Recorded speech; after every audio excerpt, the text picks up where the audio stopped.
teaching sa atin noon. Okay, ito pong regeneration of Israel is our topic. Ang Great Tribulation daw noon is 7 years, which is not according to what the Bible says, especially in the book of Revelation. Ano po? First 3.5 years,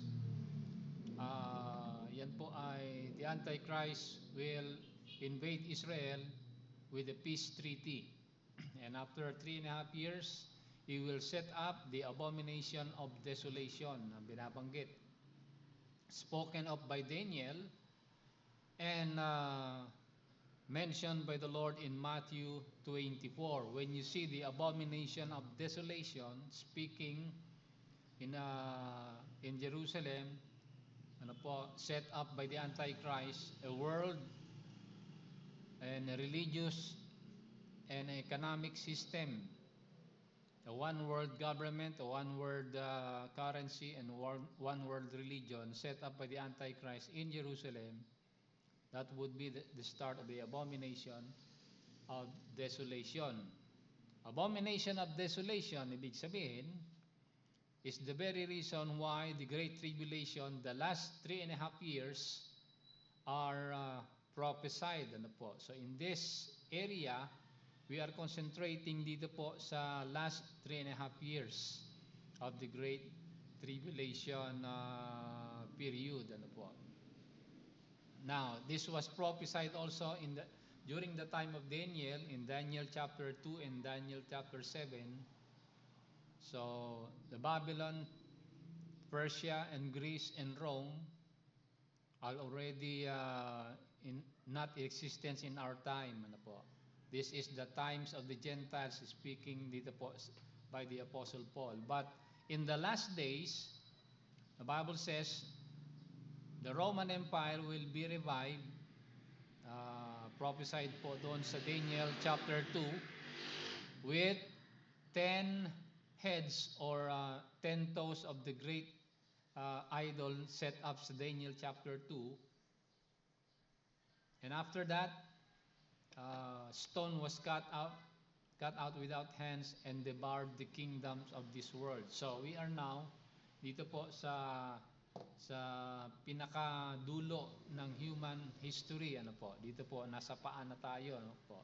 We are waiting for the setting up of the 10 kingdoms, 5 sa west, 5 sa east. And ang point of origin po dyan is always Jerusalem. So, 5 nations east of Jerusalem and 5 nations west of Jerusalem will join as one. At doon po sa 10 nations na binabanggit will arise the little horn na sinasabi ni Daniel. Ano po? Sa Daniel chapter 7, or the Antichrist. So, in the middle of the week, ito. So, ang pag sinabing the middle of the week, we go back to the prophecy of Daniel, sa Daniel chapter 9, 24 to 27. Ano po? So, makikita po natin, ito po yung 69 weeks from the decree to restore Jerusalem, which is Artaxerxes II, March 14, 445 BC. If we count 69 weeks, or that would be 400 yan 69 times 7 times 360. Ayan, ano po, yan yung ating computation. So from the decree of Artaxerxes II until the Messiah, the King, the Prince, that would be in April 632 AD. Na po, yan yung coverage ng 69 weeks.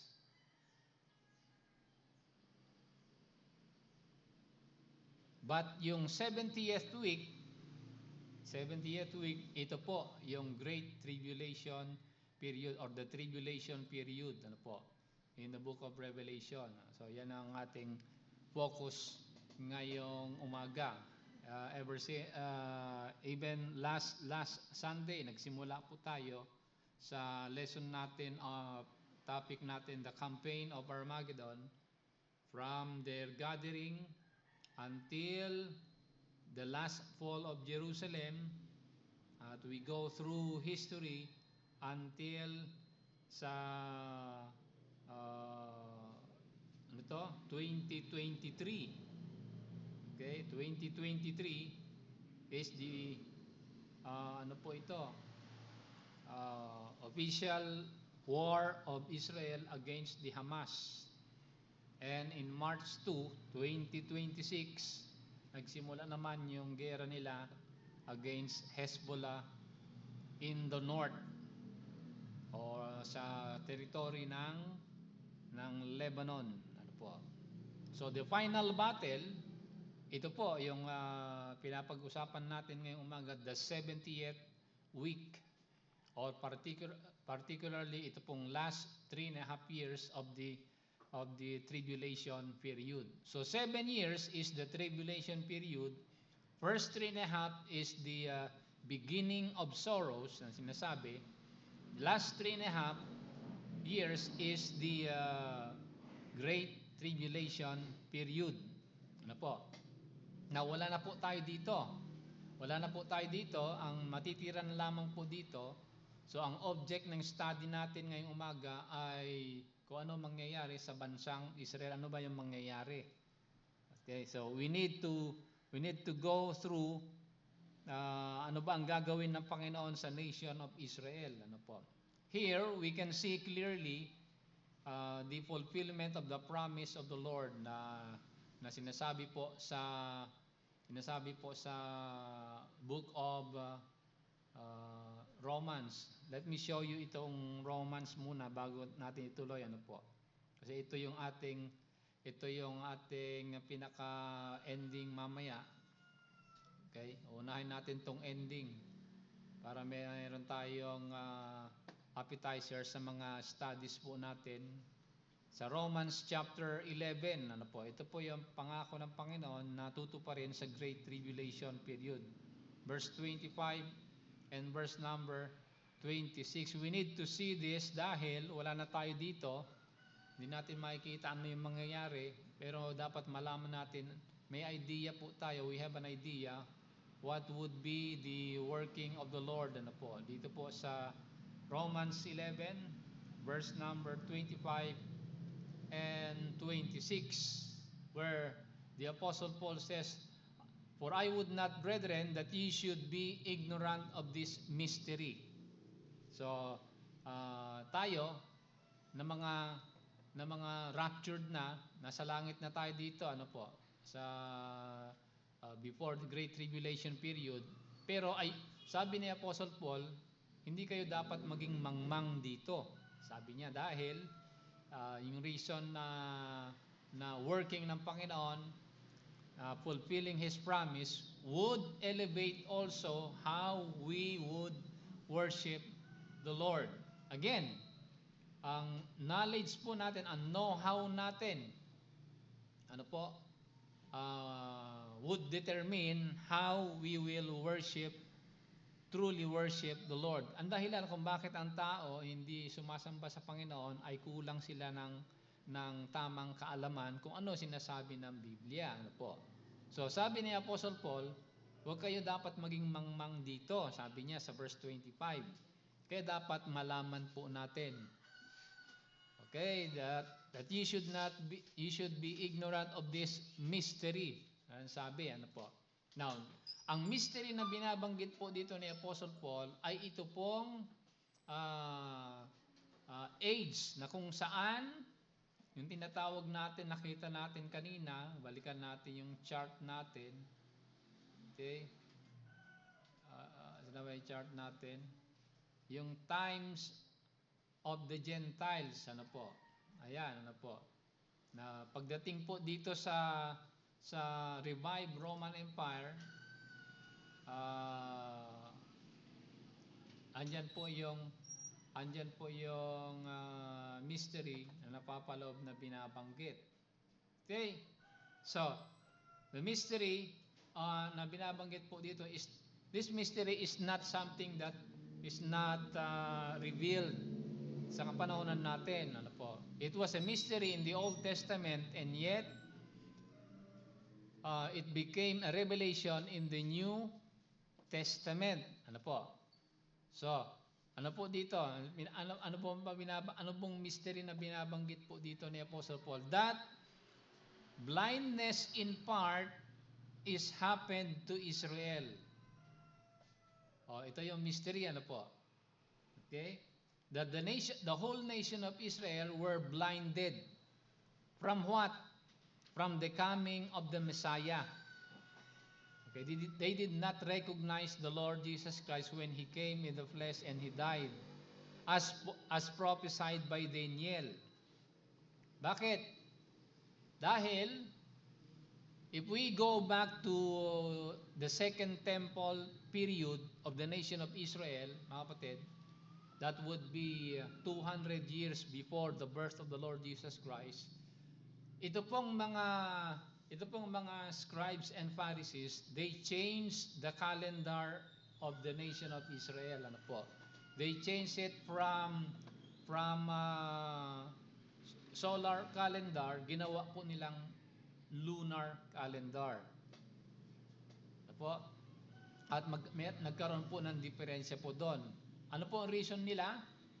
To hide the truth of the coming of the true Messiah na prophesied sa Daniel chapter 9. Because yung calendar system ng Daniel is solar calendar.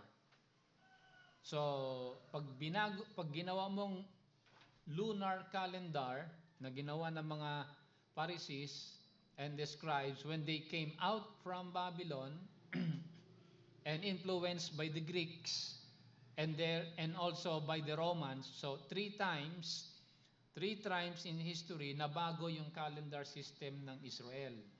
So if you are going to interpret the book of Daniel, you go back to the calendar used by Daniel to have a precise date. Ano po?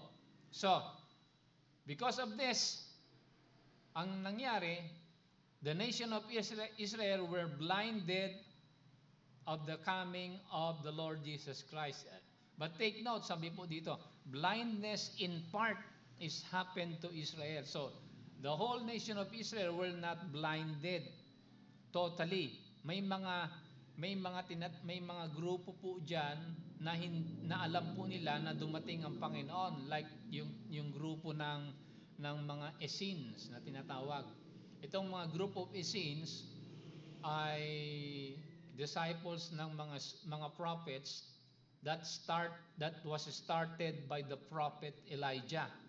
Ano po, if you dig down to their history, itong mga Essenes are 100% sure of their prophecy. So they were studying the life of the Messiah, or the coming of the Messiah, from the Old Testament using their Paleolithic calendar or their solar calendar.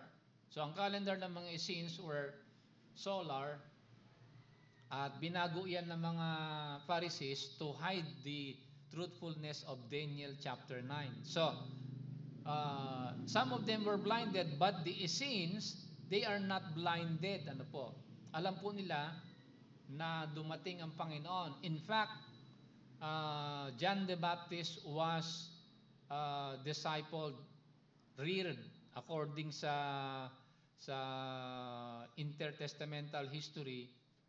Yung kanyang pag-aaral po, he was discipled, if we will use the term discipled, ano po, or trained by the Essenes. Ano po? Ito yung mga grupo sa nation of Israel that they were not blinded by the coming of the Messiah. So, in totality, majority of the nation of Israel were blinded of the coming of the Messiah. Ito po yung mystery na sinasabi ni Apostle Paul. Ano po? The mystery that the nation of Israel were blinded. Some of them are not blinded. Ano po? Until, sabi po dyan, ano po? Yung blindness ng nation of Israel ay may hangganan. May panahon na mamumulat sila. Sabi diyan, until the fullness of the Gentiles be come in. So magkakaroon ng panahon, darating yung panahon na ang buong nation of Israel will believe and adhere to the Messiah. And so, sabi diyan sa verse 26, and so all Israel shall be saved. Now there are groups may mga groups na nagmi-misinterpret po nito. Ano po? They would take away the context from this verse and establish their own doctrine. Ano po? So ibang usapan po natin 'yan. Ano? So malaman po natin ngayong umaga ano po itong papaano ang gagawin ng Panginoon sa nation of Israel during this period. Ano po? Dito sa last 3.5 years of the Great Tribulation. Ano ba ang gagawin ng Panginoon dyan? Ano po? Okay. So, nakita natin last Sunday that they were for a period of more than 1,900 years from the diaspora. Ano po? Ano ba yung diaspora? Ito yung panahon na kung saan the Roman Empire conquered Jerusalem and all of the Jews pagdating ng that was in 70 AD, and all of the Jews were dispersed. Nagkaroon ng Roman dispersion. Ano po? Pinaalis sa mga Hudyo sa Israel, and they were dispersed throughout the whole world from I believe 100 AD hanggang 1948. So 1948 lang sila bumalik. So let me show you this chart. Ano po? Saan sila pumunta? Saan ba sila pumunta nung pinaalis sila sa bansang Israel? Ano? Ito ang unang chart natin. Ano po? Okay, so ito yung Israel. Ayan, ito maliit dito. Yung kulay dilaw na area na yan, from Turkey all the way down to Jordan, Saudi Arabia, and Yemen, yung dilaw na yan hanggang sa Iraq, kalahati ng Iran, hanggang dito sa Ukraine, hanggang dito sa Czechoslovakia, hanggang dito sa border ng Austria, and then Egypt. Yung kulay dilaw na yan yung mga tinatawag na Metsari Jews. Diyan sila pumunta. Ano po, nagkahati-hati sila nung itong yung kulay pula naman, yan yung tinatawag na western part ng Europe. Ito yung mga lugar na pinuntaan hanggang dito sa island ng British Empire, ano po, and the United Kingdom, ano po. Hanggang diyan sila. Yan yung mga Hudyo, ang tawag diyan ay mga Ashkenazi Jews. Okay? Ito naman mga kulay berde, yan yung tinatawag ito yung tinatawag na mga Sephardi Jews. Mababasa natin yan sa Bible. Ano po? If you will search sa Minor Prophets, yung Sepharad, ano po? Yung Sepharad, yan yung mga Jews that dwell hanggang dito sa Gaza Strip, Egypt, Libya, and then ano susunod na bansa nito? Algeria, and then Spain, hanggang dito sa Italy, paikot hanggang pababa dito sa Grecian Empire, hanggang dito sa Turkey, border ng Turkey, and then Macedonia. Ayan, yung mga Sephardi. Diyan pumunta ang mga Hudyo. They were dispersed from the nation of Israel. Yan tinatawag dyan yung mga Ashkenazi Jews, ano po, okay, or ano yan, diaspora, ano po. Okay, again, and also from 1100s to the 1600s, itong mga Hudyo, paikot-ikot lang sila dyan sa Western Europe. And then, pag notable sa kasaysayan po, itong sa Spain, yung mga Hudyo yung mga Jews sa Spain, nung during the time na 14th century, during the time of King Ferdinand and Queen Elizabeth, Isabella, yata yung asawa niya, ano po. Okay? Lahat ng mga Hudyo noon dito sa Spain, they were outcast. Pinaalis sila. Kasi sinisi sila na yung mga Hudyo, sila daw yung nagsimula ng unang pandemic sa Europe. Sinisi sila. Okay, mababasa mo yun sa kasaysayan na po. So pinaalis sila sa Spain at yung mga Hudyo umalis sa Spain, dito nagsimula yung travel nila papuntang Amerika. Okay, diyan nagsimula si Christopher Columbus, pumunta na sila sa Amerika. Yung mga Hudyo na yan, ano po, nakarating sa Amerika. And then nakarating din sa atin, ano po. Okay, so yan yung area ng kanilang dispersion, ano po. So puntahan natin yung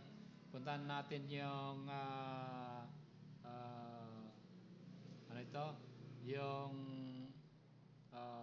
aklat ng, we will go dito sa Bible reading natin. We are now talking about the regeneration of Israel. So we will start dito po sa Revelation chapter 12 verse number 14. The woman na binabanggit po dito, ano po, na the woman were given 2 wings of a great eagle.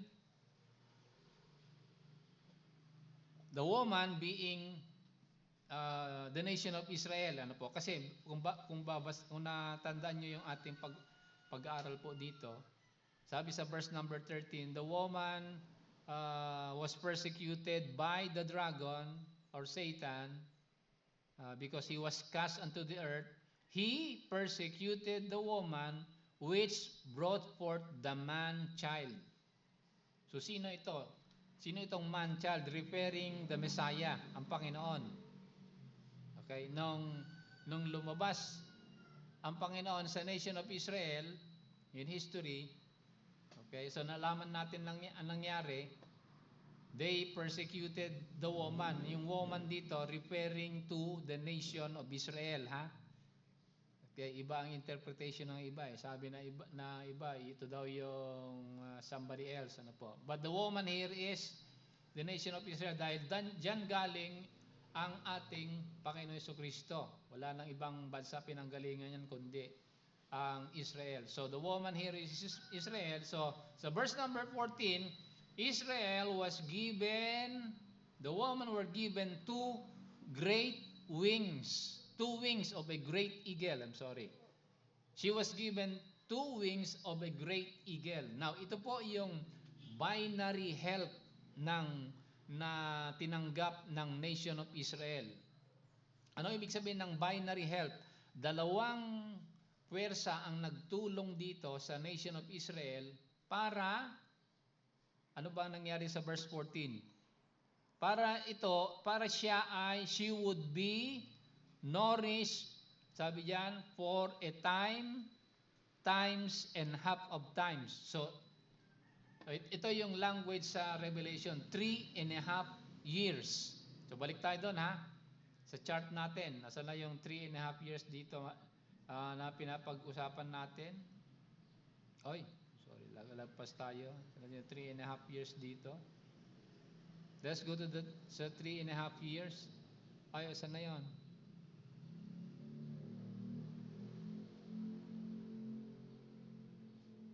Ito. Okay, so the woman was nourished. She is nourished for a time, times, and half of time. So 1 year, Nourish for a time, 1 year, and times 2 years and half of time. So 3.5 years. So saan yan? So nandito tayo sa area po dito. Sa last 3.5 years. So after the Antichrist nakaupo na sa Jerusalem, he is the head of the political, religious, and economic leader ng buong mundo. Okay, nakaupo na siya dyan. At yung karamihan ng mga Hudyo, nadaya niya, pero yung iba, hindi niya nadaya. So they were given 3.5 years, sabi dyan, and they were nourished. Saan po sila? Nourished for a time from the face of the serpent. Ayan. Okay? So, ano itong, consider muna natin itong binary help. Sino itong mga tumulong sa bansang Israel? Ano po? Para hindi sila ma-wipe out totally sa buong mundo. Ano po? Nagkalat nga sila pero hindi sila nawala. Pinaalis lang sila sa kanilang bayan pero hindi sila nawala. Okay, so nakita natin yung chart kanina. Now, let me share to you itong brief history po na ito. Ano po? Itong binary help, itong dalawang wings po na binabanggit dito, 2 wings of a great eagle. Okay, tingnan nyo sa history natin, both yung old saka yung modern history. Ano po? Anong bansa na ang kanilang emblem sa kanilang government ay merong eagle?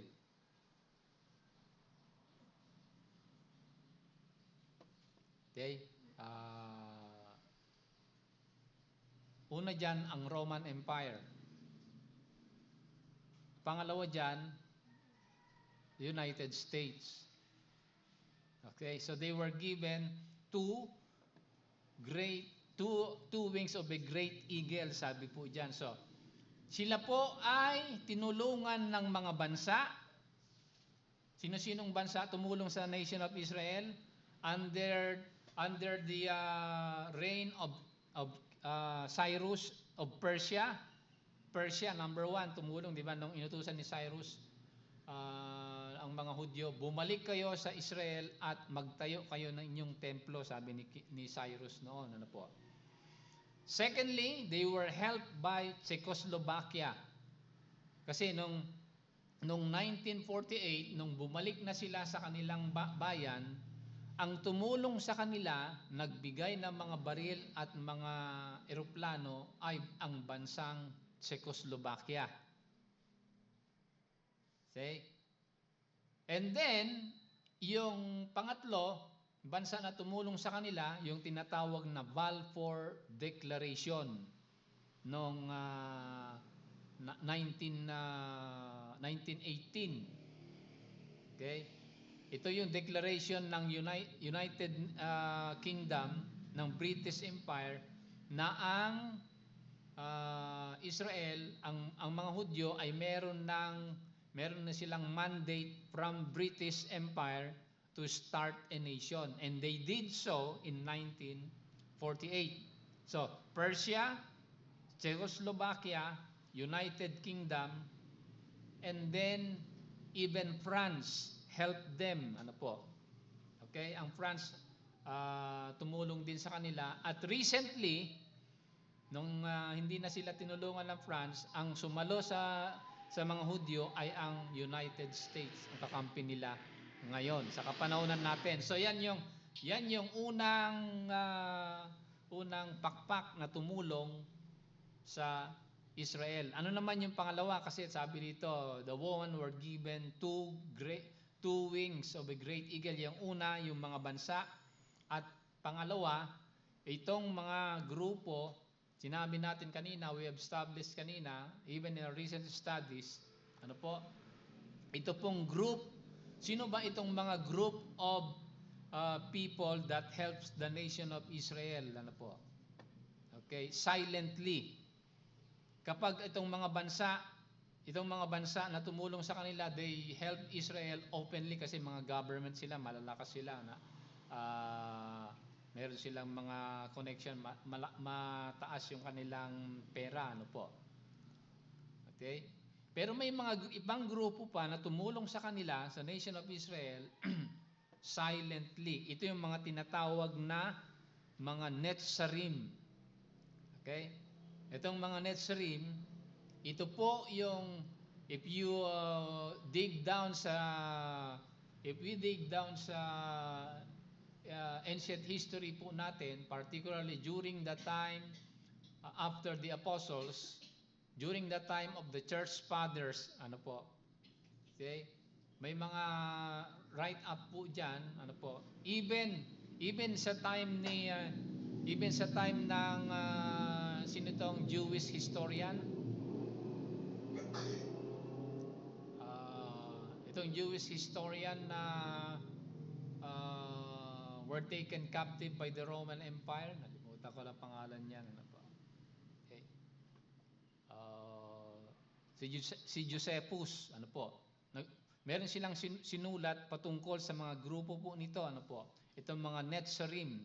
Itong Netzarim is the Hebrew form of the Nazarenes, ano po. Ito yung mga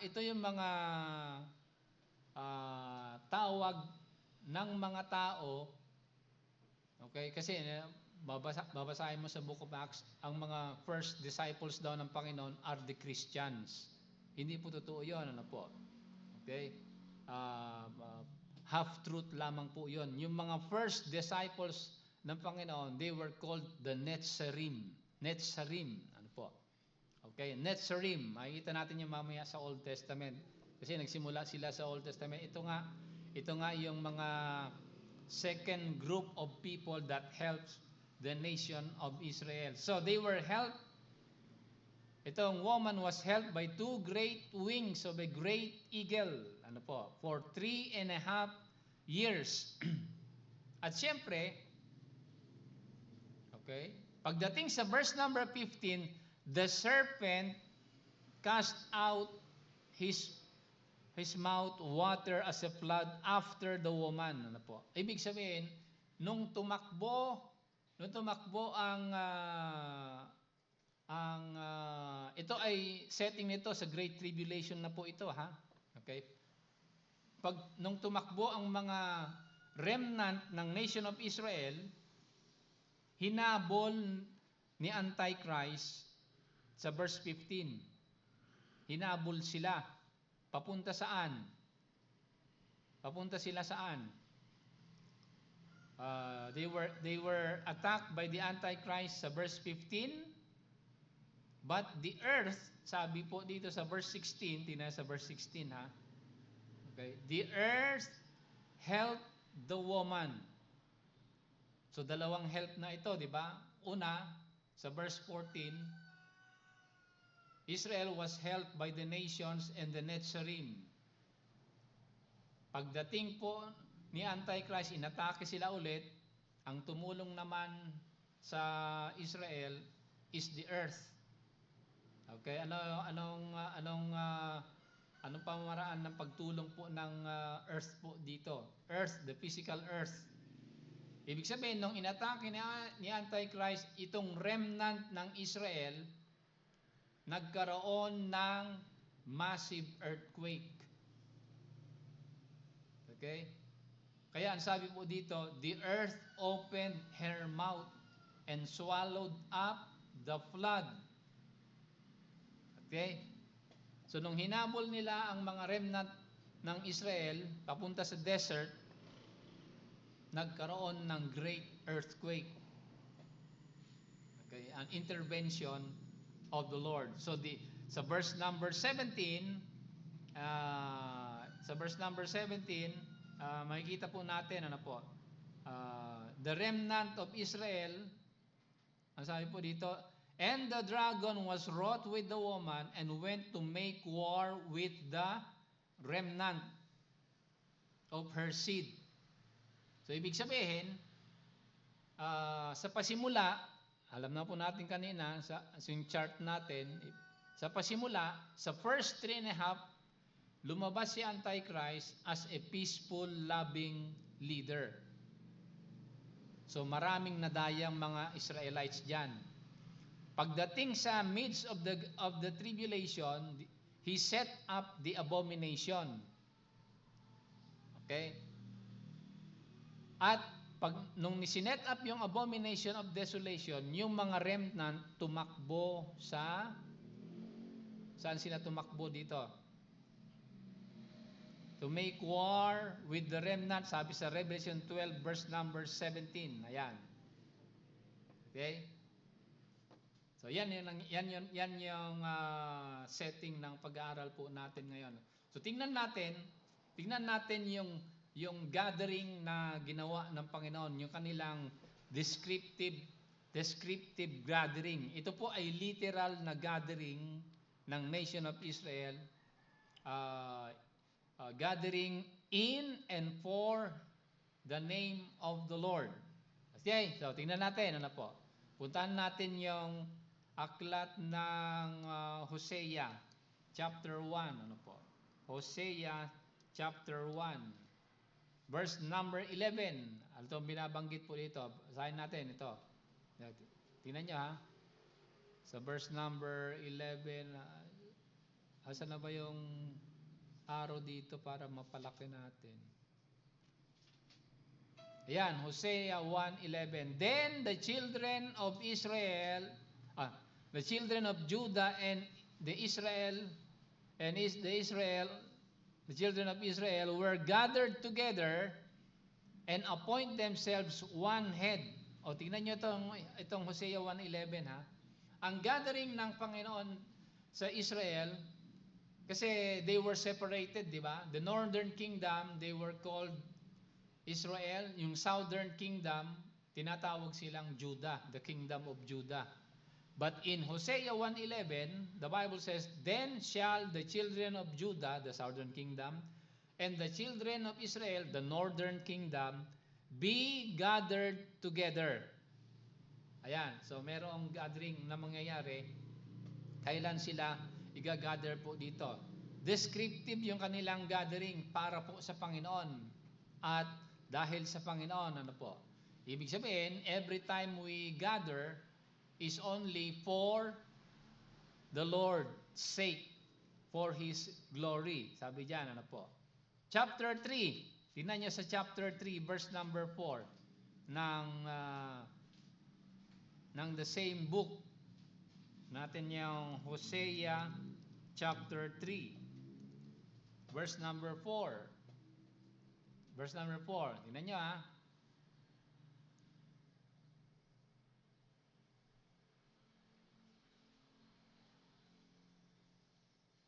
Ano sabi po dito?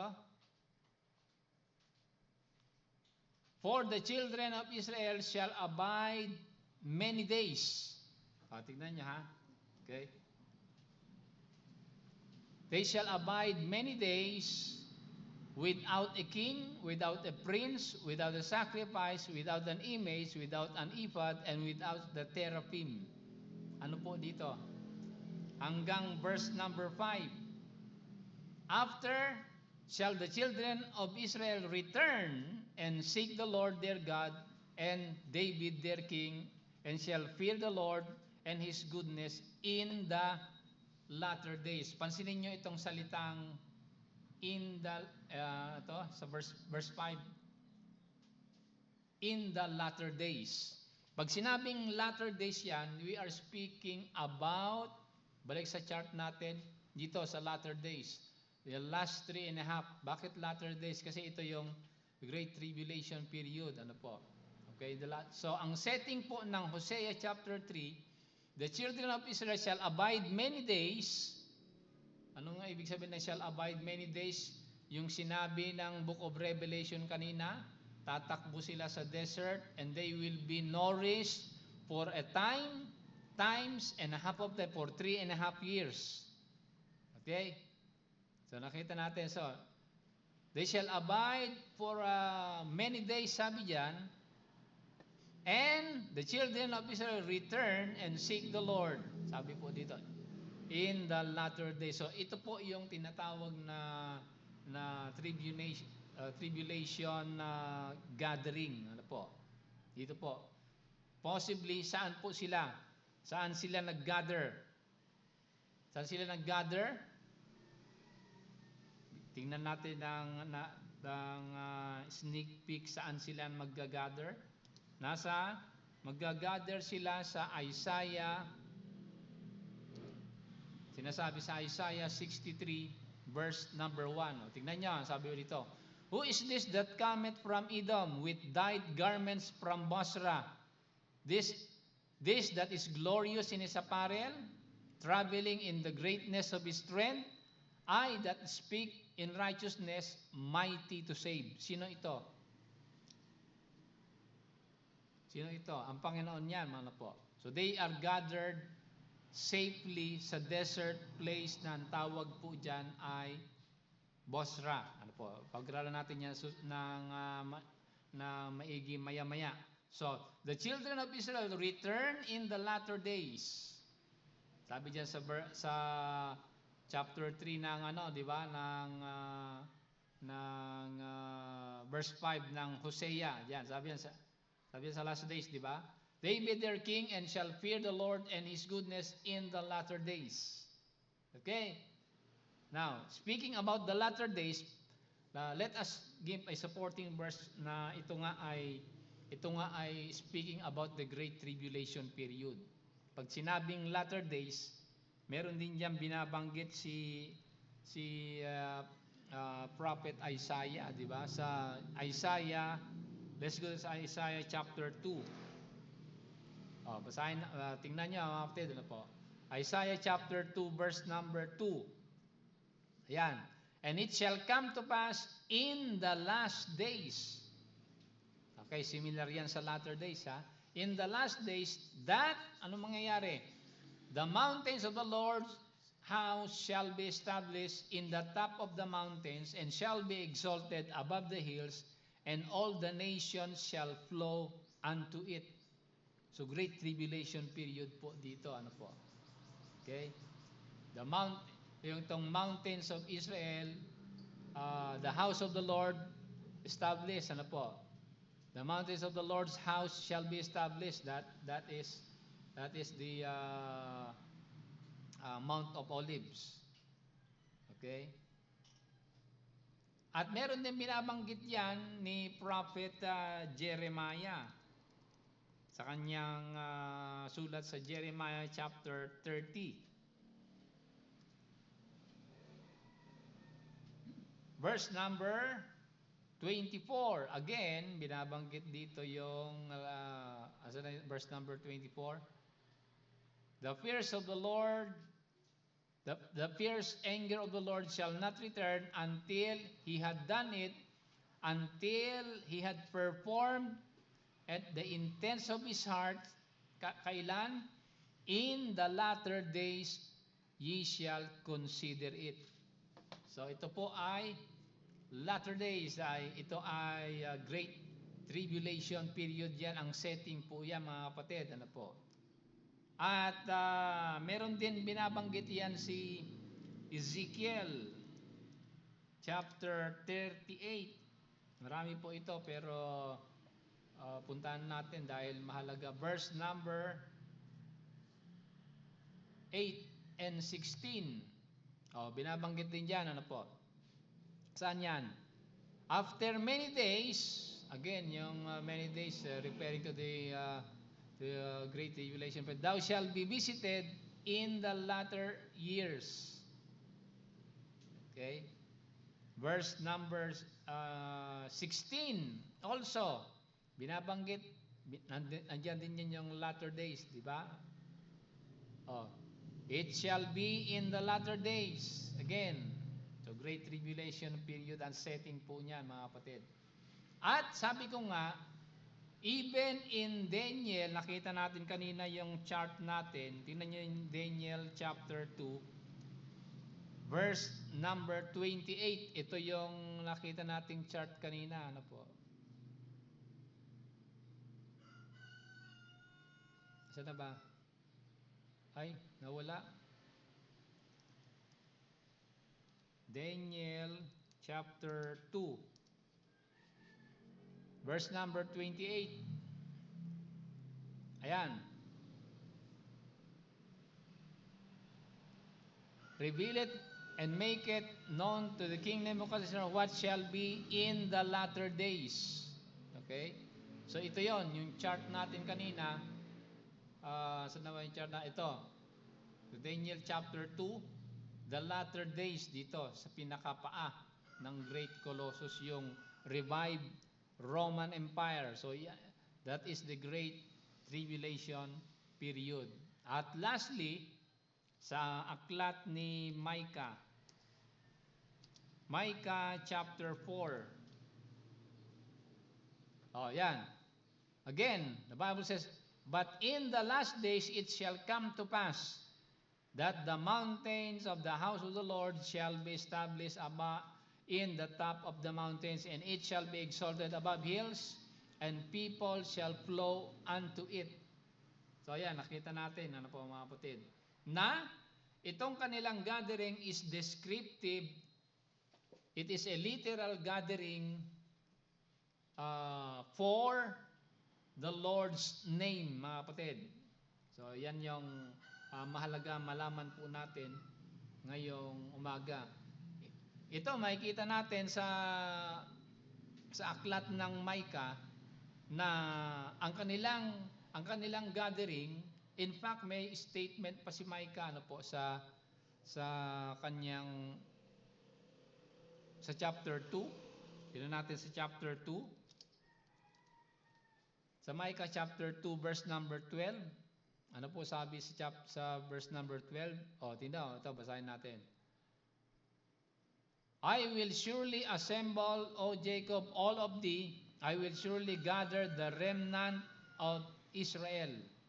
Okay, so binanggit na naman yung remnant of Israel. So ito yung mga nakaligtas sa onslaught and attack of the Antichrist when they went into the desert and was hidden for 3.5 years sa desert ng Bosra. The remnant of Israel are gathered. Here the faithful are dubbed as the remnant. Okay, sa Micah 2 verse number 12.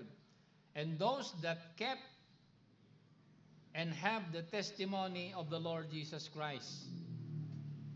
Okay, yan nabasa natin kanina sa aklat ng Book of Revelation, mga kapatid. So, makikita natin, kanilang gathering, we can see that their gathering as a one nation, not only Jacob, not only Ephraim, not only the northern and the southern kingdom, but they will be gathered as one nation for the testimony of the Lord Jesus Christ. Mga kapatid, ano po? Okay? Now, tingnan natin ito. Kasi sa Revelation, chapter 12, wala na po dito yung mga believers na sa langit na, na raptured na. Pero yung sinabanggit sa Revelation chapter 12, okay, sa Bible reading natin kanina, the remnant of Israel keep the commandments of God and have the testimony of the Lord Jesus Christ. Ito, tingnan nyo, ito po yung spiritual significance po dito na binabanggit po natin kanina, yung mga groups, ng mga Netzarim. They kept the commandment of God and have the testimony of the Lord Jesus Christ. Ito po yung naniniwala na ang fulfillment ng Daniel about the Messiah is the Lord Jesus Christ. They kept the testimony of the Lord Jesus Christ. Sabi po dito sa Revelation 12 verse number 17, mga kapatid. So nagkaroon po yan na ito yung pinaka-reason ng kanilang gathering. The reason why they are gathered is because for the Lord's purpose in His name. So that is number 1, ng regeneration of Israel. Symbolic sa ating spiritual regeneration. Ang dahilan kung bakit tumanggap tayo sa Panginoon ay dahil para sa Kanyang pangalan. Descriptive ang ating gathering for His glory and honor alone. Ano po? Okay, so mahaba ito, marami ito. But puntahan natin yung pangalawa. Kanina we have studied yung descriptive gathering po nila. That they are gathered together in the last days. They were assembled. Itong mga remnant of Israel were not forsaken. Although they were persecuted but not forsaken. Yan, sinasabi ni Apostle Paul. Talking about the remnant of Israel, mga kapatid. Ano po?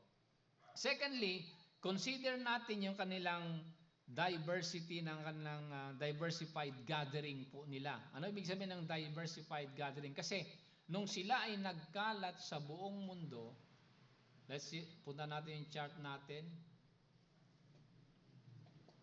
Kaya yan, no? Nung ang mga Hudyo ay nagkalat sa sa east of Jerusalem and west of Jerusalem, nung nagkalat sila diyan sa lahat ng bansa. Now, if we can dig down dito, ano po, itong area na ito, papansinin nyo ha, itong magmula sa dilaw na ito, okay, yung borders na yan, paikot ng Mediterranean Sea, okay, nandyan yung mga tinatawag na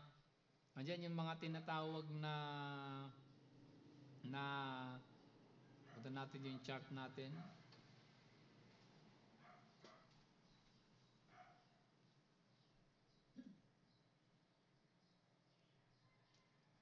Okay, in the book of Genesis, andyan din yung descendants ni Shem, ito, Israel, and the Arabs. Descendants ni Ham, itong mga Africa, and descendants ni Japheth, ayan, saan na yan? Dito po sa bandang taas, ayan, ano po. And also, saan na yun? Ayan, ito. Itong chart natin na ito, ayan, ito yung flow ng kanilang dispersion historically. From the Assyrian Empire, they were taken captive in 721 BC. Nagkalat na po sila dyan, mga kapatid. Ano po? Okay. Especially itong 10 tribes of Israel, nagkalat yan sa Europe. Okay. Yung iba, tumakas yan papunta dito sa Egypt. Okay. So secondly, ang point natin, pagka ang bansang Israel nung sila po ay nagkalat sa buong mundo, ito, tingnan natin po ito, ano po? Asan na ba yung chart natin? Dito.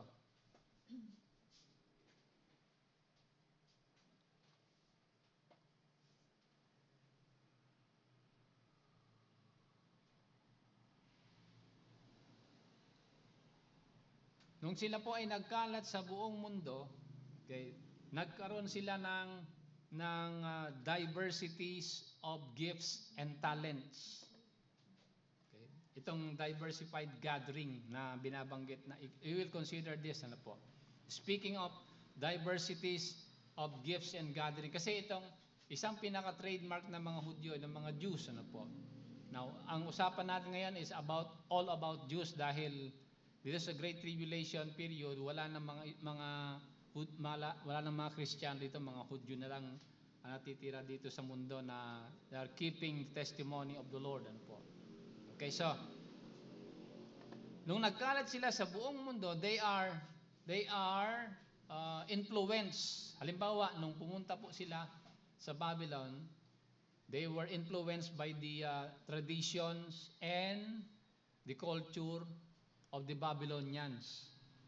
Kaya nga nung bumalik sila sa Israel, ano po, hindi na po yung karamihan yung karamihan po sa kanila ay ah, hindi naniniwala sa Panginoon. Sumusunod lang sila sa kanilang religion by tradition. Okay? Not by heart. Kaya doon nagsimula yung mga scribes, yung mga Sadducees and Pharisees. Especially the Sadducees, they do not believe anymore in spirit beings and in the resurrection. Kasi they were influenced by the Babylonians. At nagkaroon pa sila ng mga marami silang asan na yung sined natin dito na ano? May sined ako dito, hindi lumabas eh.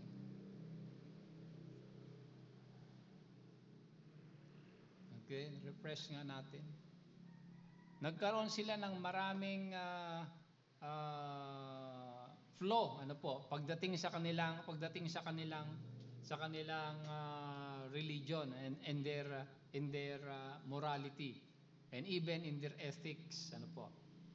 Okay? Now, speaking sa kanilang diversified gathering, ano po, nagkaroon po sila ng mga diversities in gifts. Okay? So, saan na yun? Natin yung let me show you yung ano dahil meron akong sinend na pictures, hindi lumalabas eh. Oh. Ayaw lumabas.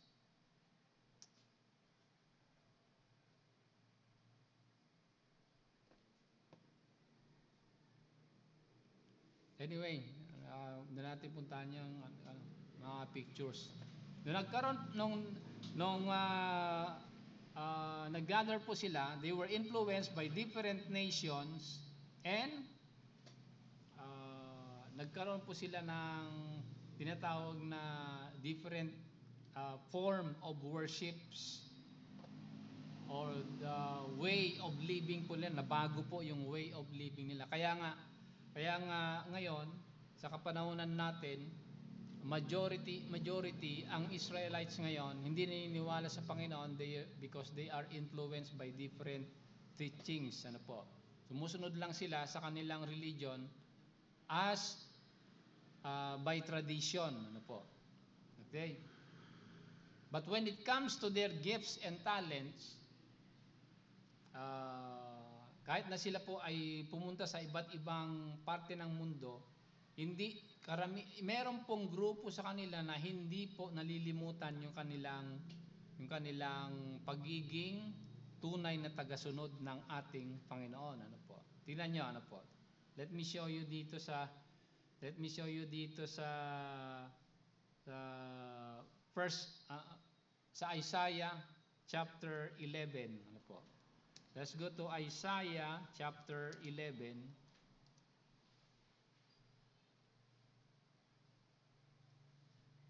Oh, saan na ito? Ayaw sumulat. Isaiah 11. Ayan. Galing sila sa verse, tama, 11 na ba yan? Tama. Verse 11, sabi diyan, galing sila from the islands of the sea. Okay, sa lahat ng islands of the sea. Verse 11. Sa verse 12, itong mga dispersed of Israel and Judah coming from the four corners of the earth. Sabi po diyan, ano po. So ibang influence na nagkaroon po sila diyan, ano po. And then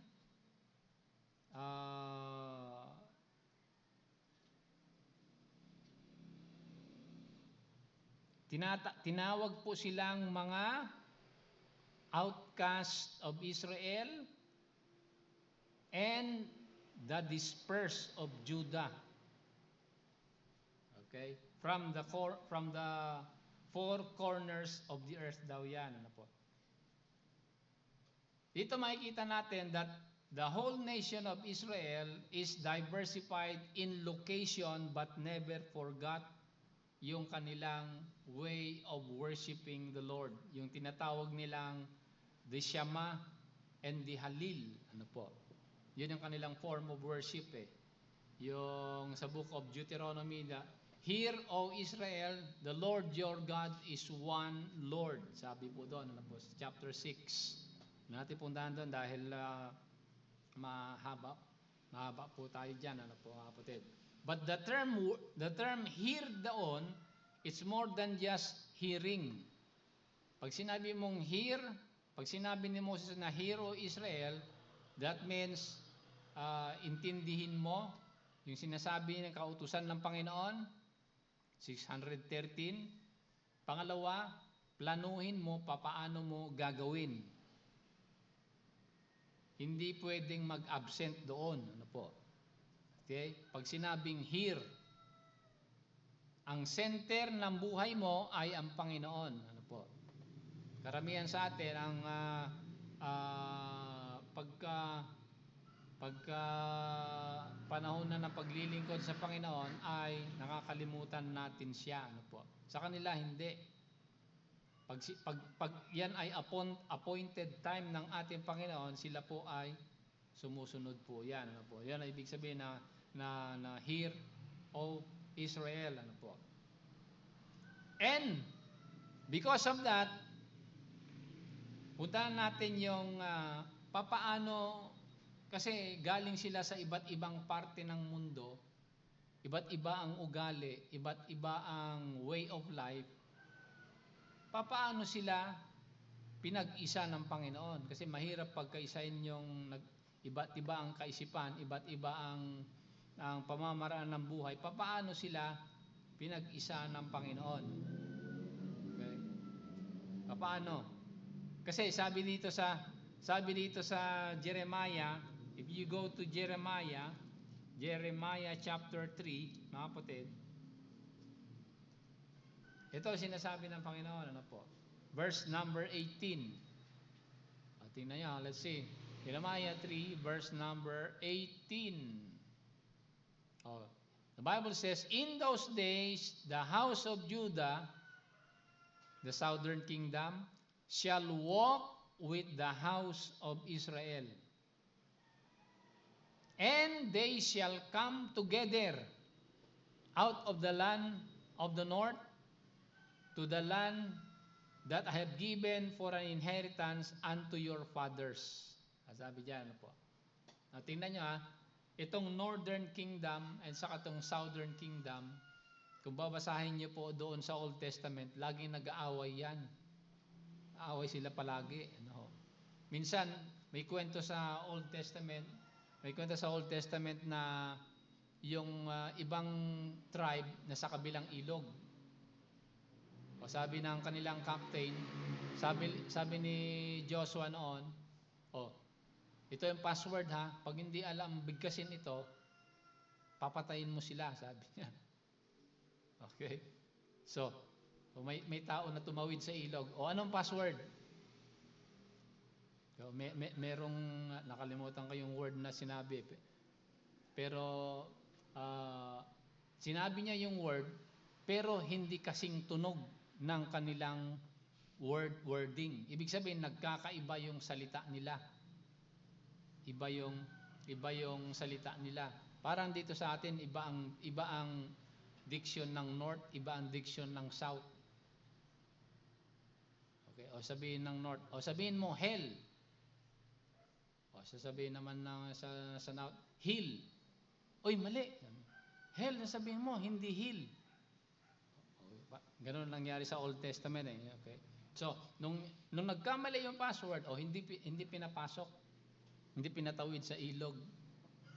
Okay? So, North and South nagkakaroon ng disagreement yan, especially in language. Ano po? Ganun din nangyari sa nation of Israel. Pero, ang tanong dito, paano pinag-isa ng Panginoon in the North and the South?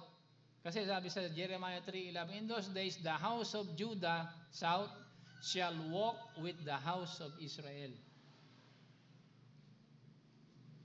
Ibig sabihin dito, the sting of indifference and pride is taken out by the Lord. Yung linguistic problem po nila, iron out na. Ewan ko pa paano gagawin ng Panginoon yan. Ano po? Kasi iba ang diction talaga ng north at saka south. Okay.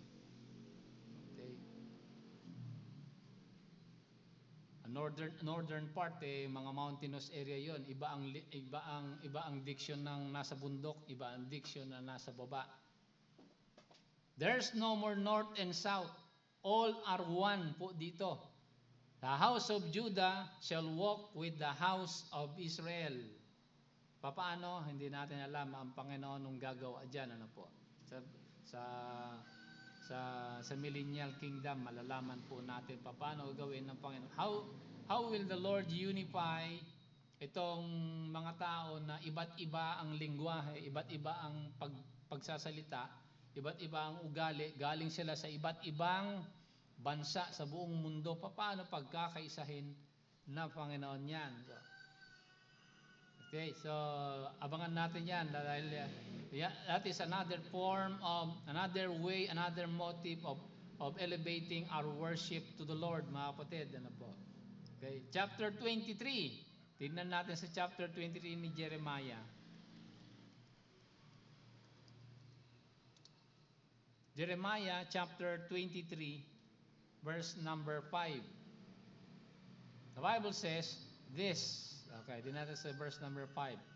Behold, the days are come, said the Lord, I will raise unto David a righteous branch, and a king shall reign and prosper, and shall execute judgment and justice on earth. So clearly, ito po ay millennial kingdom na po ito. Ano po? After the Great Tribulation period. Anong binabanggit po dyan? A millennial king on earth is watching. Tingnan nyo, ano po? Tingnan nyo po itong, yung Hebrew word ng branch. This is referring a prophecy of the coming of the Lord Jesus Christ, a branch, a righteous branch from David. Ang Panginoon Jesucristo yan, ano po? Okay? In His human form. Pag dumating siya, He will be a king. And noticeably, yung Hebrew word ng branch dito is Netzerim. Okay, alala niyo yung Netzerim kanina, di ba? Ano yung mga Netzerim kanina sa first point natin? Ito po yung group of people na tumulong sa bansang Israel kasama ng mga nations. They are the first followers of the Lord. Okay, bago maging Christians ang pangalan nila, they were first called Christians in Antioch, sabi sa Acts chapter 11, di ba? But bago maging Christians ang pangalan nila, they were called Netzerim, or the followers of the branch. Sino yung the branch po dito?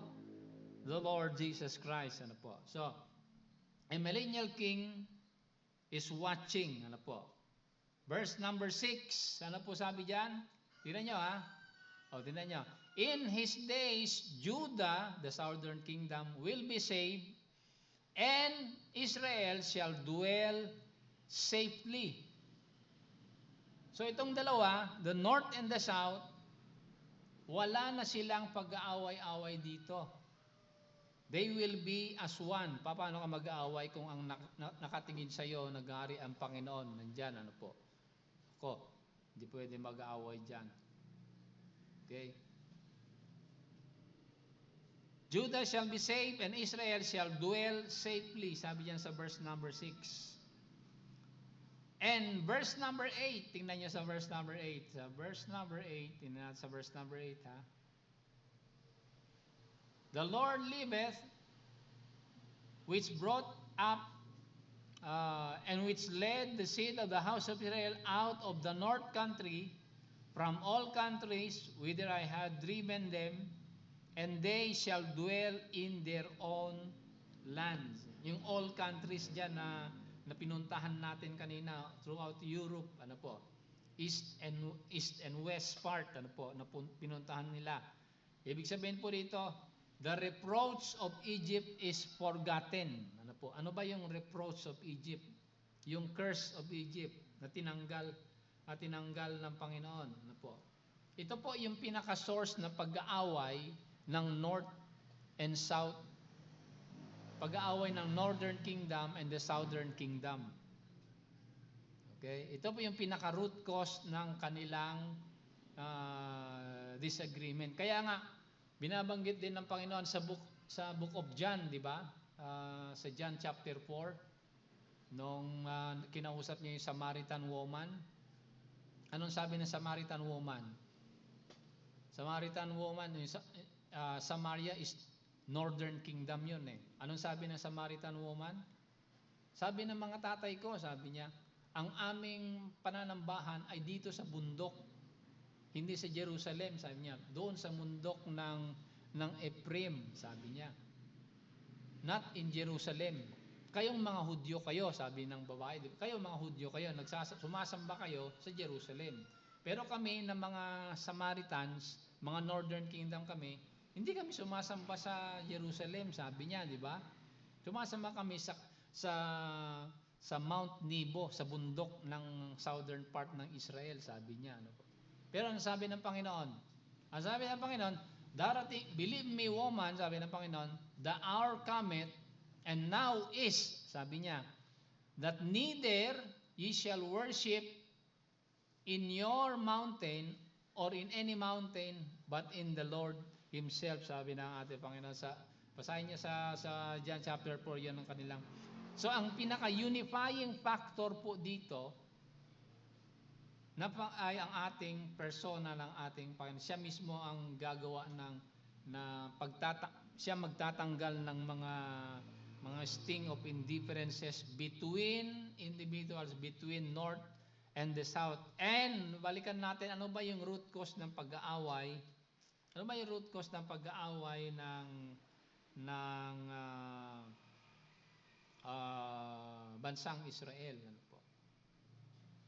Okay? Ano yung root cause ng pag-aaway? Ano ba yung origin of reproach po nila? Ano po? Naka-online ba ako? Ba't ayaw mag-send yung sinend ko na yung picture eh. Meron akong picture na sinend na dapat makita natin eh.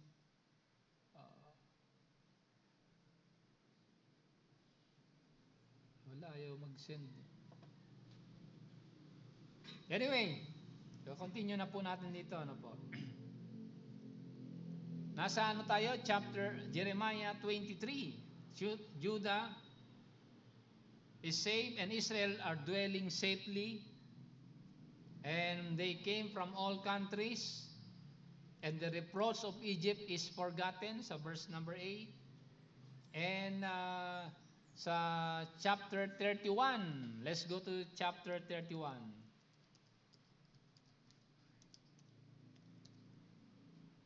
Verse number 7.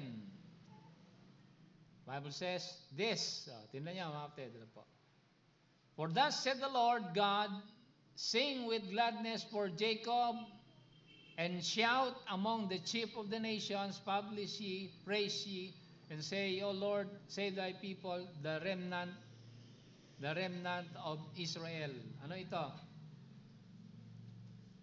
Again, the remnant of Israel is portrayed po dito mga kapatid. Ano po? Okay, ito yung mga loyal, sa ating Panginoon that holds true, ano po, that they are constantly observing. Kaya tayo mga Kristiyan dapat observance tayo sa mga nangyayari sa paligid natin, ano po. Because every day, even especially in these last days, there are a lot of prophecies that are being fulfilled. And every time we see the fulfillment of prophecy, we rejoice and we worship the Lord.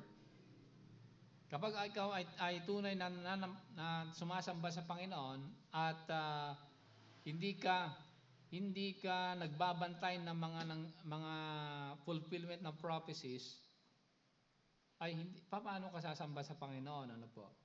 Okay. So, ang point natin, we can elevate your way of worship by observing the fulfillment of every prophecy fulfilled in our last days. Ano po? In these last days na sinasabi ni Apostle Paul. Ano po?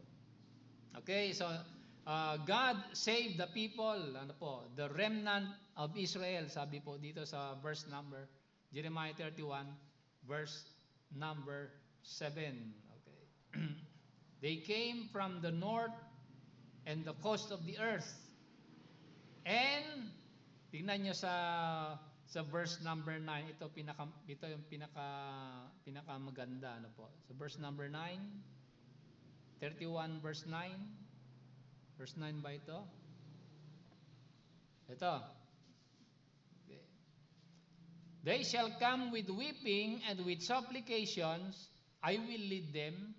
I will cause them to walk by the rivers of waters in the straight way, wherein they shall not stumble. For I am a father to Israel, and Ephraim is my firstborn. Okay? So ito, makita nyo ha. Makita nyo itong statement ng Panginoon dito nang sabi na I will lead them and they shall not stumble. Mahalaga po yan mga kapatid. Ito po yung constant leading ng Panginoon para po tayo ay hindi magkasala, sabi po dyan mga kapatid. So, if we will just observe the leading of the Lord, hindi tayo magkakasala laban sa Kanya mga kapatid. I will lead them and they shall not stumble. Okay. Now, let's go to another allusion sa aklat ni Ezekiel. Kasi dito yung unifying factor ng Panginoon makikita din natin ano po sa Ezekiel chapter 37. Tingnan nyo ha. Tingnan nyo sa inyong screen. Ezekiel 37 verse number 16 and 17. 16, 17. Ano po? Ayan.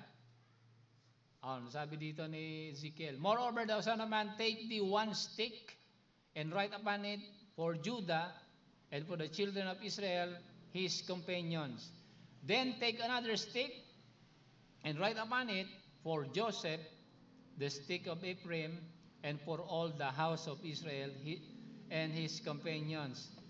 Verse 17, and join them one to another into one stick, and they shall become one in thine hand. Okay, so ito yung makikita natin na allusion natin kung ang Panginoon ay matanda at merong tungkod. Ang tungkod ng Panginoon dito, dalawa, Judah and Israel, pero sabi ni Ezekiel, pagsasamahin ito ng Panginoon. Okay? So walang tungkod ng Panginoon na diretso. Ang tungkod lagi ng Panginoon baluktot. Dito kay Prophet Ezekiel. Ano ibig sabihin po nito mga kapatid?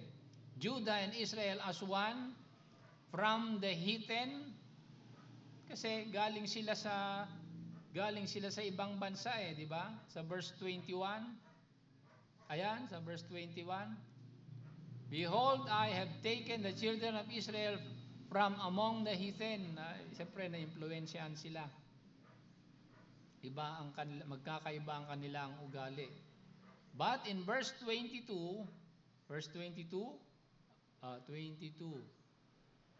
I will make them one nation in the land upon the mountains of Israel, one king shall be king to them all, and they shall be no more two nations. Neither shall they be divided into two kingdoms anymore at all. So ito yung millennial reign ng ating Panginoon. Ano po? Kung paano sila pag-isahin ng Panginoon ay hindi natin Alam kung paano. Ang Panginoon lang may gawa niyan. Ano po? So, enabling purpose. Purpose of their gathering. Ano ba ang purpose ng kanilang gathering? Bakit sila ginather? Ba't sila pababalikin? Ba't sila pag-iisahin ng Panginoon? Okay? Bakit sila pag-iisahin? Puntahan natin yung last point po natin. Nakita natin kanina, una, yung kanilang gathering is descriptive. They are together from the latter days and they are assembled through His commandment. Secondly, yung kanilang diversity ng kanilang gathering. They came out from the north and from the south. They were assembled, labeled as the outcast of Israel and dispersed of Judah. Pangatlo, yung unifying power ng Panginoon. Siya lang ang may kakayahan mag-unite ng diverse thinking and multiple experiences from different countries, different thinking, different way of life. Ang Panginoon lang ang may kakayahan po niyan. Siya lang ang may gawa niyan. Ano po? Siya lang ang gagawa niyan at hindi natin kayang gawan. Pinakahuli, ano po yung enabling purpose of their gathering? The purpose of their gathering. Dito po makikita natin na ang kanilang purpose ng gathering po nila ay pagdating sa kanilang sins and iniquities. Okay? Tingnan natin ha. Pagdating sa kanilang sins and iniquities. Ano sabi ng Panginoon dito sa Zechariah chapter 10. Let's go to Zechariah chapter 10. Okay, ano sabi ng Panginoon po dito, mga kapatid? Verse number, ano to? Una, purpose of their gathering. Verse number 6. The Bible says, I will strengthen the house of Judah and will save the house of Joseph. I will bring them again to a place, for I will have mercy upon them, and they shall be as though I had not cast them off. Okay, so ito malaking statement ng Panginoon po dito. Ano? I will strengthen the house of Judah and save the house of Joseph. Sabi po dyan, okay? Mahalaga, ano po? This speaks about their sins and their iniquities. Their sins and their multitude of iniquities met mercy. Kasi sabi ng Panginoon, for I have mercy upon them. Sabi po dyan, di ba? Maliwanag sa Zechariah 10, verse number 6. And heard them. Sabi niya, di ba? I am the Lord their God and will hear them. Sabi dyan. Ano po? Hindi lang papakinggan. Pag sinabing papakinggan yan, again, balik tayo doon sa term ni Moses na Shama sa Deuteronomy. Pag sinabing hear, it's more than just hearing. It is planning how and when to do. Pagpaplanuhan mo, papaano mo gawin, at kailan mo gagawin. Okay? So, ganun din ang Panginoon dito. I am their God and will hear them. Ibig sabihin, gagawin ng Panginoon yung kanyang purpose. So, ano ang purpose ng Panginoon dito? He will gather, He will strengthen us. He will make us strong. Sabi diyan ng ating Panginoon. Verse number 7, ano sabi? And they of Ephraim, the southern kingdom, shall be like a mighty man. A mighty man, and their heart shall rejoice as though wine. Okay? O yan, mahalaga po yan, ano po, na malaman po natin. Paano pag sinabing mighty man, Ephraim shall be like a mighty man po dito. Katulad ng kapanahunan ni Prophet Elijah, mga kapatid, ano po. By the way, Elijah was the prophet of the northern kingdom. Doon nagsimula ang mga group of the prophets or schools of the prophets that begets itong mga group of Essenes that discipled the John the Baptist and the 120 or the 70 disciples ng ating Panginoon, and they were mentioned many times in the book of Acts, ano po, sa ating different study natin na establish po natin yan, ano po. Chapter 14 of the same book, Zechariah 14. Ano sabi po diyan? Verse 2. Kita nyo talking about yung remnant kanina dito, iba naman ang term ni Zechariah dito. Po. For I will gather all nations against Jerusalem to battle, and the city shall be taken, a house the right of the women, and half of the city for the captivity. And, tingnan nyo the residue of the people shall not be cut off from the city. Okay? So, lagi ang Panginoon, pag nagkakasala ang bansang Israel, paparusahan niya yung mga nagkakasala, yung mga matapat sa Kanya, termed dito as the residue of the people. Okay, yung mga natira. Karamihan, hindi sumusunod sa Panginoon, pinaparusahan niya yon. Pero yung mga sumusunod sa Kanya, yung mga kukunti, yung mga natitira, yung mga residue, yung mga term natin, yung mga latak, okay, I shall not be cut off from the city. Saan sila itatago? Saan sila itatago? Kasi ito yung sabi dito, I will gather all nations against Jerusalem to battle. So the whole world will attack Jerusalem. Matatalo yung karamihan ng mga believers, mga Israelites, pero yung mga kukunti, yung residue, makakatakas. Okay? Saan sila pupunta? Sa verse number 3. Then the Lord shall go forth and fight against those nations as he fought in the day of battle. Okay, so may paglaban diyan. Ang senaryo po dito, the Antichrist and his armies will attack Jerusalem. Some of them, in fact, many of them will be killed. The residue will be saved. They will be gathered to a safe place. Saan po yan? Napuntahan natin kanina, ano po? Balikan natin sa Isaiah chapter 63.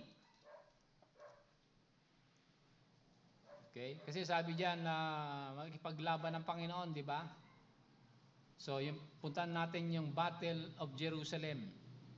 Who is this that cometh from Edom with dyed garments from Basra? So the nation of Israel tumakbo doon sa desert. Ang tawag diyan ay Basra. Okay? Ahabulin sila doon ni Antichrist, but the Lord will strengthen them. He will defend them. Sabi doon ni Zechariah chapter 14, di ba? Verse number 2, nakita natin kanina. At basahin natin hanggang verse number 16 na yung sequence po dito. Wherefore art thou red in thine apparel? So tinatanong, bakit itong tao na ito ay natalsikan, diba? Yung kanyang damit, okay, natalsikan. Bakit natalsikan yung damit mo? Ang sagot ng tao po dito, ang sagot ay ganito. Ang sagot niya ay, I have trodden the winepress alone, and of the people that there was none with me. I will tread them with mine anger, trample them in my fury, and their blood shall be sprinkled upon my garments, and I will stain all my garments. So, nung hinabol ni Antichrist yung mga remnant sa Bosra, niligtas ng Panginoon yung mga remnant. Sabi diyan, di ba? Siya ang nakipaglaban doon sa armies of the Antichrist. Okay? Yung dugo sa garment ng Panginoon, hindi niya sariling dugo. Dugo yun ng kanyang mga kalaban. Kasi, sabi sa verse 4, for the day of vengeance is in mine heart, and the year of my redeemed is come. Di ba? And sa susunod na verse, malaman natin, and I will tread down the people in mine anger. Ayan, so siya ang nakipaglaban. The Lord defended the remnant in Bosra. Fought against the Antichrist. Ayan. Yan yung battle of Jerusalem. Okay? The battle of Jerusalem, the day of vengeance na sinasabi ni Zechariah. Diba? Sa Zechariah 14 ba ito? Hindi, 10 naman yan nandyan eh. 14. Ayan. Zechariah 14. Verse number 4. Ayan, di ba? And then in verse number 12. Also in verse number 12. Ayan, the verse number 12. Ayan, di ba? And this shall be the plague wherewith the Lord will smite the people and fought against Jerusalem. Their flesh consume away. Why they stand on their feet, and their eyes shall consume away in their holes, and their tongue shall consume away in their mouth. Ayan, yan yung battle of Jerusalem. Ano po, mga kapatid? Okay. So yan. Yan yung enabling purpose ng ating Panginoon. Bakit sila igagather? Okay. They will be gathered na binabanggit po dito. The king will avenge them the day of vengeance is come. Sabi diyan sa 63 verse 4, sa Isaiah 64 verse 63 verse 4 and 6 pala. Okay, so all Israel will be saved. Sabi diyan sa Romans, di ba? Ito yung ending natin sa Romans 11:26. Pag sinabi ni Apostle Paul na all Israel shall be saved,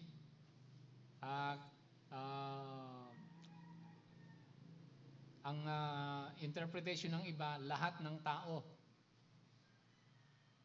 Kasi all nga daw yan eh, all Israel nga daw eh. Hindi, ang context po niyan na all Israel, inclusive the salvation ng Panginoon, the northern and the southern kingdom will be unified under one king. Okay? Paano i-unify ng Panginoon? Lastly, paano i-unify ng Panginoon? Sagutin natin. Paano i-unify ng Panginoon itong iba't ibang kaisipan? Zechariah 12.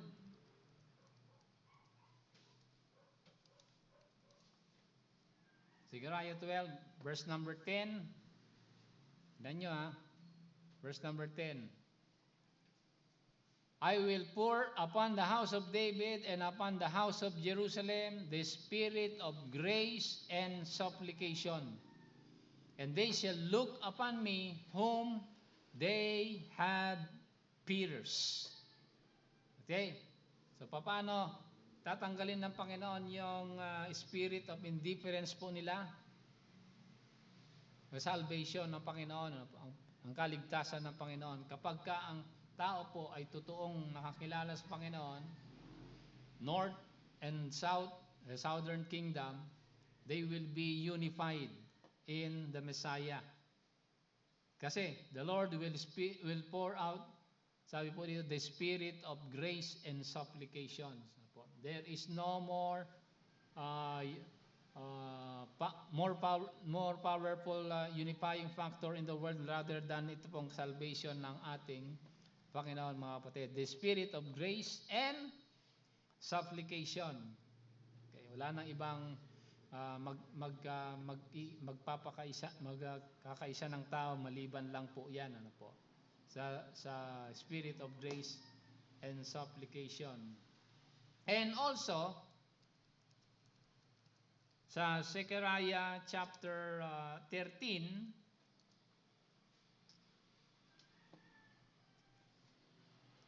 another unifying factor po dito. In that day shall there be a fountain open to the house of David, to the house of Jerusalem, for sin and for uncleanness. Sabi po diyan, di ba? And it shall come to pass in that day, said the Lord, sa verse 2, the Lord of hosts, that I will cut off the names of the idols out of the land, and they shall be no more remembered. And I will cause the prophets and the unclean spirits to pass out of the land. Ano po ito? Another unifying factor ng Panginoon na gagawin niya, di ba? He will take away all forms of idolatry and false prophets. Okay? False prophets. A national and a spiritual restoration of Israel. Ano po? Okay? Dahil ang Panginoon ay magiging hari na po dito. Ano po? Na meron sana akong papakitang slide pero ayaw mag-send dito sa sinend ko na ayaw lumabas. Ano po?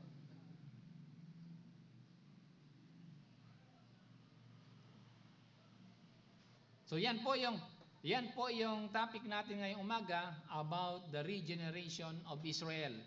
We took up yung descriptive gathering po nila. They were diversified at yung unifying power ng Panginoon at saka yung enabling purpose of their gathering. Kaya nga ang term ni Apostle Paul dyan ay all Israel shall be saved. There will be a national and a spiritual restoration of the nation of Israel. And so, pag nangyari yan, natin yung chart natin. Ayan. Pag nangyari yan dito sa last battle sa Jerusalem, okay, magsisimula na yung 1,000 years of millennial kingdom. Ano po? And then, yung judgment ng sheep and goat nation magsisimula. Yung sheep nation, yung mga tumulong sa bansang Israel, yung mga goat nation, yung mga lumaban sa kanya. Ano po? So, yan yung. At the end of the millennial kingdom, nagkakaroon naman ng great white throne judgment. Okay, dito na yung hangganan ng prophecy ni Daniel na 70th week na tinatawag, ano po. The 70th week dito po sa Great Tribulation period, ano po. So next time pag-aralan po natin yung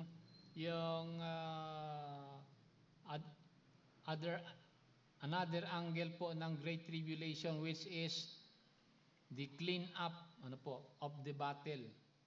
Hindi pa natin na-take up itong the clean up of the battle, ano po. Pero ito yung topic natin ngayong umaga about itong regeneration of the nation of Israel. So, with that, thank you for tuning and listening sa messages ng ating Panginoon at nawa ito na magbigay ng hamon sa ating pananampalataya. So we will go in our closing prayer. Kaya sa mga nasa YouTube natin, kita-kita tayo ulit. See you again next time. Ano po?